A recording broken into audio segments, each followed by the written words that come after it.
Starting. All right, so I'm going to be going over a PowerPoint presentation talking about ways that we can appeal to our audience. And these are called Aristotelian modes of appeal if we're using a big word for it. But what I'm going to do here as soon as I get this started, excuse me, I'm going to share my screen. Oops. I don't think I was doing it. There we go. All right. So we're looking at Aristotelian modes of appeal. And this is addressing the opposing argument as well. Now, when we're talking about appealing to our audience, there are four primary ways that we can do it. Now, why are we talking about Aristotle? Because Aristotle wrote extensively on rhetoric. Now, oftentimes, especially on the news, rhetoric is kind of used as a derogatory term, especially with politicians, always using, inflammatory rhetoric or what have you. But what rhetoric means is the art of making an argument. The art of making an argument. And Aristotle wrote at length on this, how to compose compelling and logically sound arguments. And according to Aristotle, there are four primary ways that we can appeal to our audience. Through a logos appeal, that's the Greek word. This is appealing to your audience through logic and reason. So you're presenting rational arguments to try to convince your audience. Another way that we can appeal to our audience is through ethos. This is where we get the word ethics or ethical. Now, we're appealing to our audience's sense of ethics or our own good character. Now, when we're using an ethical appeal, we have to separate ethics from morals. Okay, morals usually have a religious component. Ethics is more of a general sense of right and wrong. For example, if you are making an argument for gay marriage, for example, or gay adoption, it's hard to find ethical arguments against that. There's a separation of church and state. They're not harming society. The studies, vast amount of studies, have shown that gay couples are just as good, if not better, parents than straight couples. All these sorts of things. So ethically, it's hard to make an argument against it. Now, if you are trying to make a moral argument against it, chances are you're going to bring in religious beliefs or things of that nature. So when we're thinking about ethical arguments, we're going with a general sense of right and wrong and not a religious or moral component, okay? Pathos, appealing through emotion. Now, generally, this isn't you being emotional in your paper, getting all teary-eyed on the page. This is trying to elicit an emotional reaction from your audience. You've all probably seen an over-the-top emotional argument. How many of you have seen those commercials for the ASPCA, with the dog with one eye and the cat with 3 ears or whatever, staring at the camera, looking all hurt, and you got the Sarah McLachlan music in the background, and that's the example of a poor emotional argument. They're tugging at your heartstrings to try to get you to give them some money. You also see this in the the Children's International things.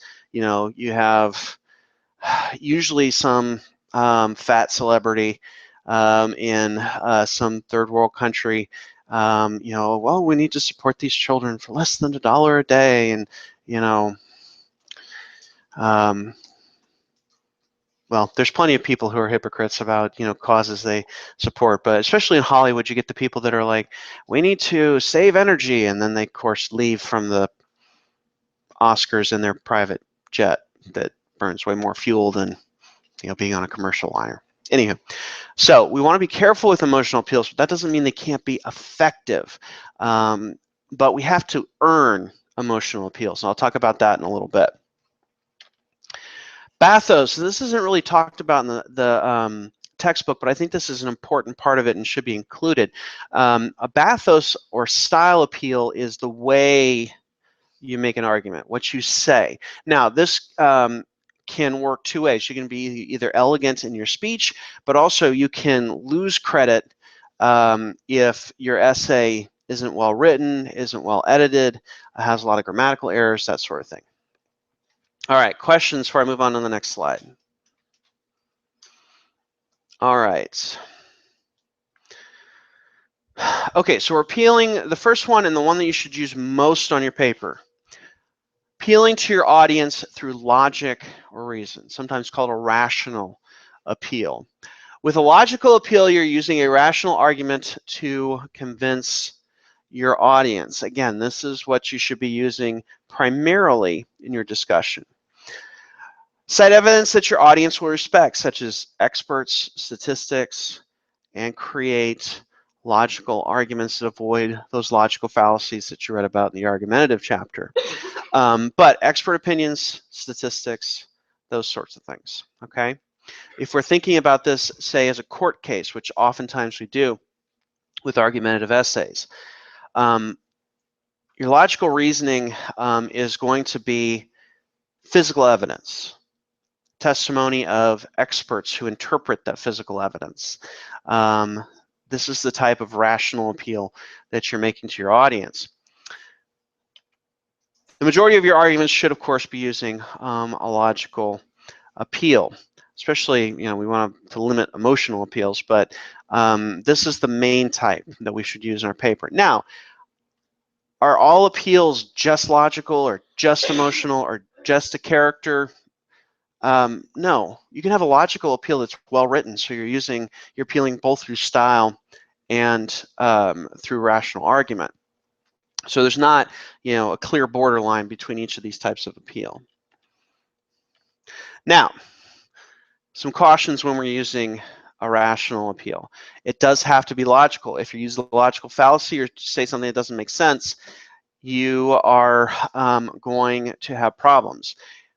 For example, because of the Crusades, holy wars, and terrorism, no one should be religious. This isn't logically sound. Why? It's just like her opinion.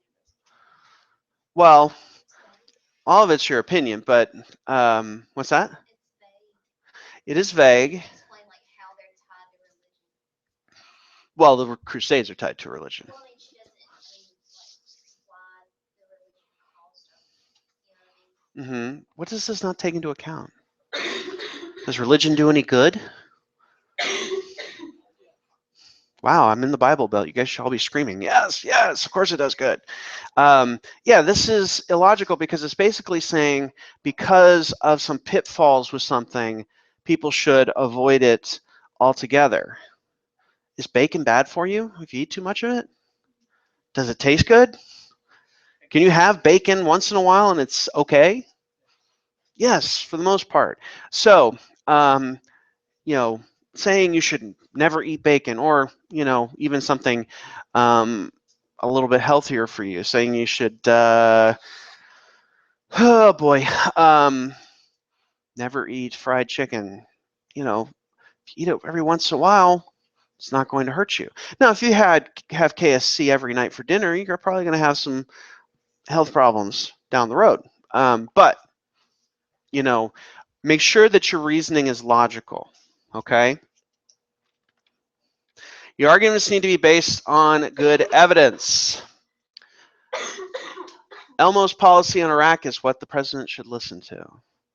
Really, a little red puppet. We should bomb Iraq because Elmo said so. No. So this is an expert opinion. You know, we need to make sure that we are using opinions from good sources. This is why we avoid internet sources like blogs, Wikipedia. You know, these are not expert opinions. These are people's opinions. So make sure that you're using good source material, statistics from good places. You know, I'm going to trust information from the FBI's website on how guns might be dangerous over the NRA. The NRA has an agenda. It's biased. That's not to say the FBI doesn't have some agendas, but it's more reliable certainly than the other. Okay. You should always consider your audience when using a reasonable source. What is your audience going to take seriously? If you were writing something for the Christian Science Monitor, a religious text would be perfectly fine to use as expert opinion. However, since the arguments for this essay needs to stay secular, your audience wouldn't take that as seriously. All right. All right, any questions before I move on to ethics and character?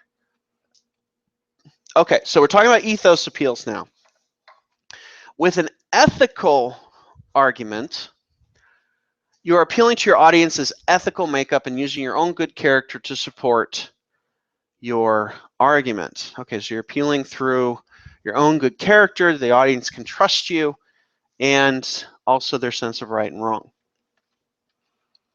All right, some considerations. You do need to know your audience. For example, you have a difficult time if you're trying to use an ethical anti-gun argument in an address to the NRA. This might be an extreme example, but again, for this paper, since we're trying to keep it secular, if you were trying to make an ethical argument based on a religious text or religious beliefs, your audience isn't going to take that seriously. So you do have to consider your audience when you're appealing through your own good character. As I mentioned, a religious argument's not going to work with a secular audience. So let's look at some examples. This is appealing through your good character, and this is why I say you should write this essay as much as possible in the third person, but you might be using some specific examples from your own life where you have to use the first person. So in my experience as a district attorney for the last 20 years, I have seen very few, if any, recreational marijuana users that were dangerous criminals. So making marijuana legal would reduce the population in our prisons and would reduce our state budgets. Okay, what does a district attorney do for a living? They're an elected official, of course, in most places. Makes arguments for what? Which side of the court? What's that? District attorneys don't defend anybody. They prosecute. They're prosecutors. So they're prosecuting for the state. So they are trying, in this case, to put marijuana users away if they're upholding the law, okay, in most places. Colorado, Washington, and Oregon, and Alaska have legalized marijuana. But, okay, so this is a person who sees plenty of criminals. And if this person says that legalizing marijuana would be a good idea and that they're not dangerous people, this is somebody we can listen to because we trust their character or their opinion on the subject, okay? Questions on that? All right, well, let's look at another way that we can appeal through ethos in our paper. Audience's sense of right and wrong. With a nearly 40% freshman dropout rate in American colleges and universities, and that's a fairly accurate statistic, it is an unwise idea to legalize marijuana for 18-year-olds. And of course, I had to make up the citation. The increased availability of a drug that causes lethargy and apathy in some users would likely lead to a raised dropout rate and poor grades for incoming freshmen and upperclassmen alike, which is bad for society's future. Okay, so let's break down what this is saying. What's lethargy? Yeah, we think of lethargic, don't we? Feeling tired or unmoving. Well, lethargy would be somebody who doesn't get off their ass and do much. Okay, what's apathy?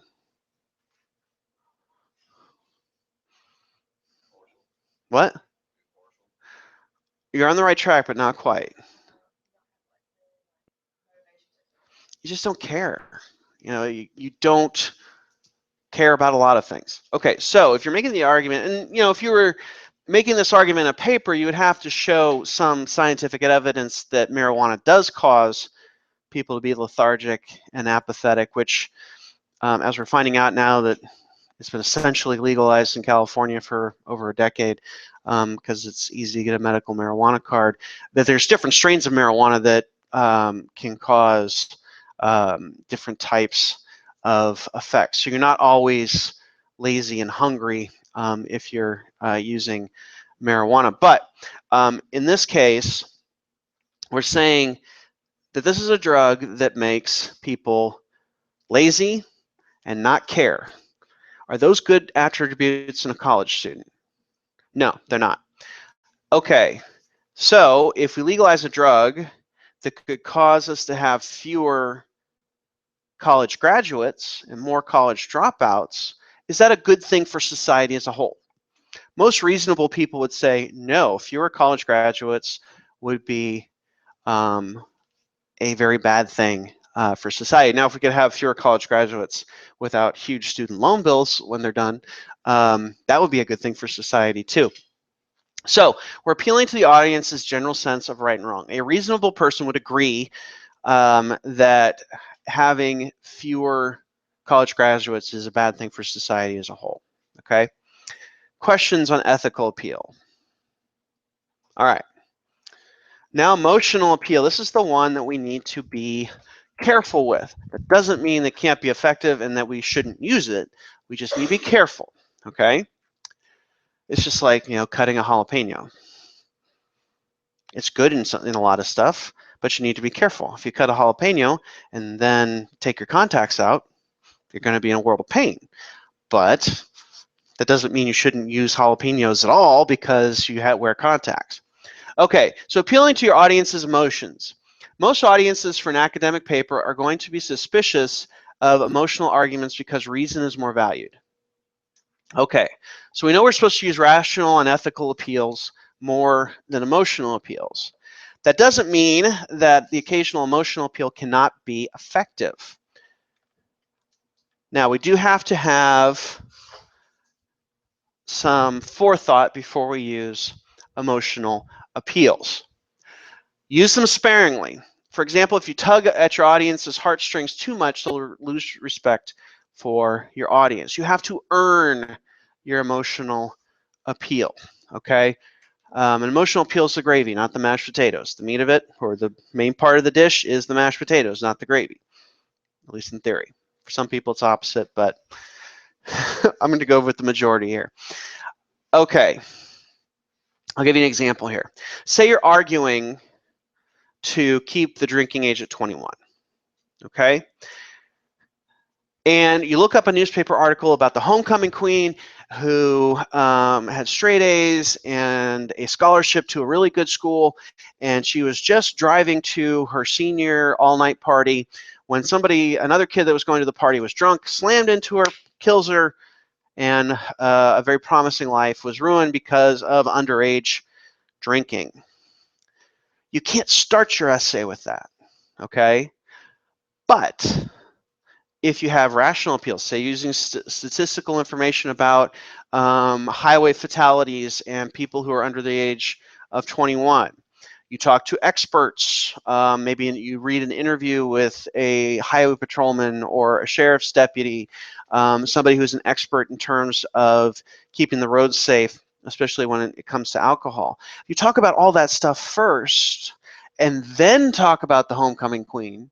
You've earned that emotional appeal. You've given a human face to statistical data. That's why emotional appeals shouldn't be avoided altogether, because you're writing to an audience that's made up of humans. So putting a human face on something is not a bad thing. We just have to be careful with them. Okay, so cautions when using emotional appeals. Avoid sappy or sentimental emotional appeals. Raising capital gains taxes is like drowning a puppy. It's painful, but sometimes necessary. See, the looks that I'm getting is why this would not be an effective emotional appeal. You are just trying to catch your reader's attention by saying something outrageous or getting an emotional reaction from them. Coincidentally, I had a roommate in college who was from Alaska, and he got paid $20 a puppy to put down sled dog puppies that the owner didn't want, or the breeder didn't want. So be careful when you get dogs from breeders to make sure that they are reputable. Okay. Also, we want to avoid emotional appeals that offer a simple, unthinking reaction to a complex situation. If we sent Snicker bars and flowers to the Middle East, it would rectify the situation through love. Oh, good God, shut up, hippie. This is not the type of appeal that's going to work. And we were talking about with, prostitution when I asked you guys with that issue at the paper, unfaithfulness in marriage. Oh, if prostitution were legalized, it would wreck homes and there'd be all these poor little kids that were with single mothers or single fathers. Well, if you're in a committed relationship and you go see a prostitute, you have more problems in your relationship than the prostitute. The prostitution didn't cause the problems in the relationship. That's the post hoc fallacy. You're mixing up when things, what causes what in that situation. So make sure that you are not tugging at your audience's heartstrings or using an over-the-top emotional appeal. This especially comes into play with the "what about the children" argument. Stop.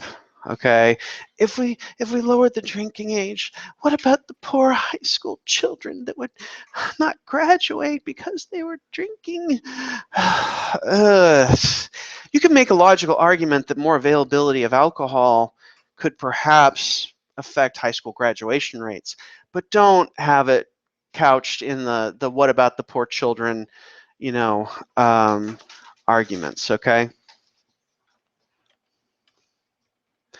All right, more cautions when using emotional appeals. Most of all, you want to avoid using too many emotional appeals because it can affect the tone of the paper. In a good persuasive essay, you want to avoid ranting at all costs. We want to keep a level tone in the paper. You shouldn't use exclamation points anyway, but especially don't use them in this paper. I kind of follow the philosophy of Ernest Hemingway that you get 3 exclamation points in your writing in your lifetime. 3 total. 3 sentences with exclamation points. The reason is and for a lot of you guys this isn't an issue, but avoid exclamation points because it's hard to make the reader excited about something if they're not already excited. Basically, an exclamation point is saying, you have to be excited about this. Well, if your writing doesn't justify that, you can't force somebody to feel that way. Exclamation points also with modern audiences, since they're used in social media and electronically for emphasis oftentimes, it can kind of feel like they're being shouted to or shouted at in a paper. So make sure that you limit or eliminate exclamation points. All righty, finally, appealing to your audience through style or a bathos appeal. And this isn't in the textbook, but I think it's important to talk about at least briefly because trust is an important part in an argument. Okay, you want your audience to trust what you are saying and believe what you are saying. Know that your research is going to be valid. And the way you write or the way you present information is part of that. But you can also weaken your argument by having awkward wording, using slang, and simple language. Make sure that you are not using, especially slang, name calling, that sort of thing in an argumentative paper. Okay, so let's look at some examples. Clarity is always the most important thing when you're writing an argument. I forgot about this part, but it needs to be mentioned. Don't try to, don't break out the thesaurus and have a bunch of, $2 words in the paper just for the sake of having a high vocabulary. If you're comfortable using those words, that's great. But clarity is always the most important in an argument. An audience is going to take a sentence that's well written, but simply written, more seriously than one that's complicated and hard to understand. Okay? Always use a style that's appropriate for your audience. If you're writing in a tech publication, an engineering publication about microcircuitry or something like that, you can use a different tone than you can for an audience of your peers, like you will for this class.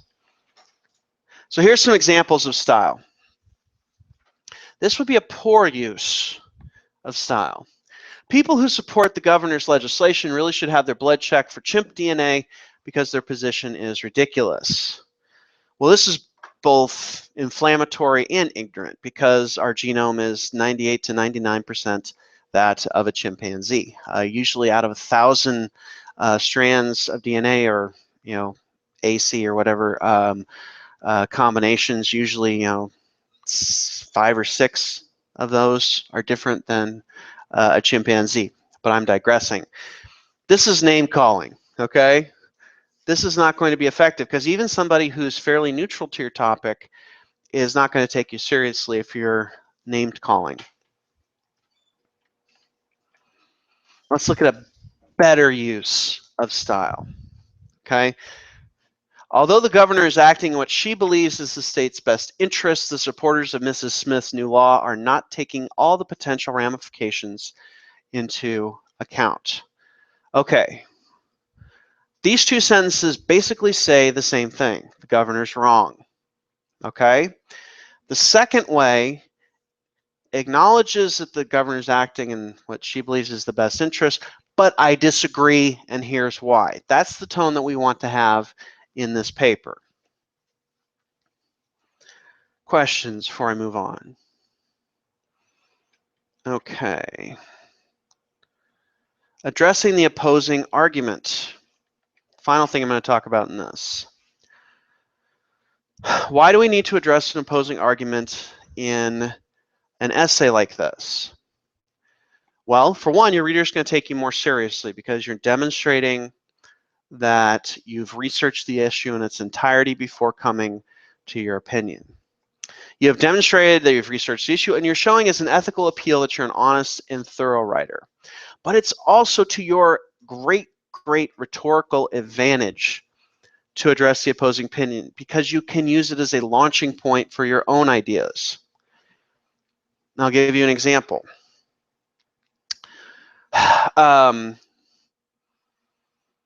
Let's go back to the drinking age issue.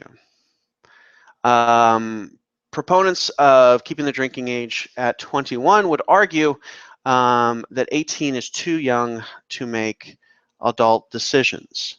However, okay, launching point for our own issue or our own ideas. At the age of 18, people get adult rights. They're allowed to vote.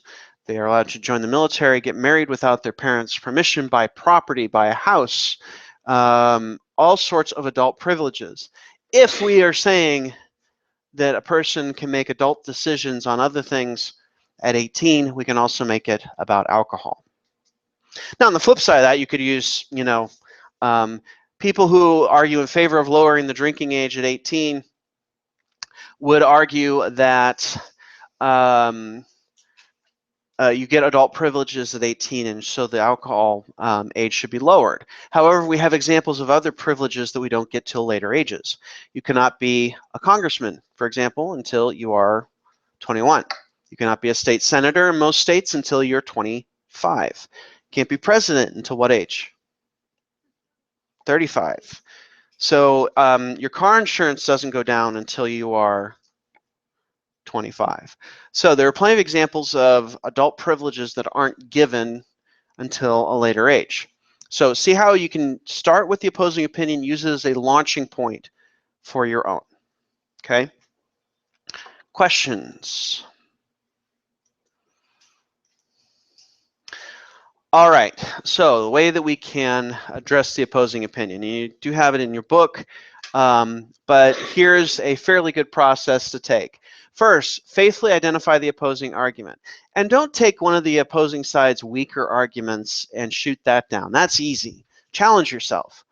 Try to refute one of the stronger arguments that the opposing side makes. Point out any evidence that undermines that position. Identify faulty assumptions and indicate how they are faulty. Identify the logical problems with that argument. For example, as I talked about earlier in class today with the logical arguments, the begging the question fallacy, basing your argument in the case of marijuana on a false premise. arguing, the other side argues that marijuana is not harmful because it is natural or it's an herb. Well, this is logically flawed because it's based on the premise that everything that's natural is good for human beings to consume. However, we have plenty of examples of things like hemlock, poison ivy, bears, that are harmful to humans that are perfectly natural. Hell, other humans are perfectly natural and they harm humans. So that would be a way that you could point out the logical problems with an opposing argument. So address it faithfully, then use it as a launching point for your own discussion. Questions? All right. So that's the end of the slideshow. Let me go ahead and turn off the video, which I hope didn't stop sharing, but we shall see. Okay, good. All right, that's the end.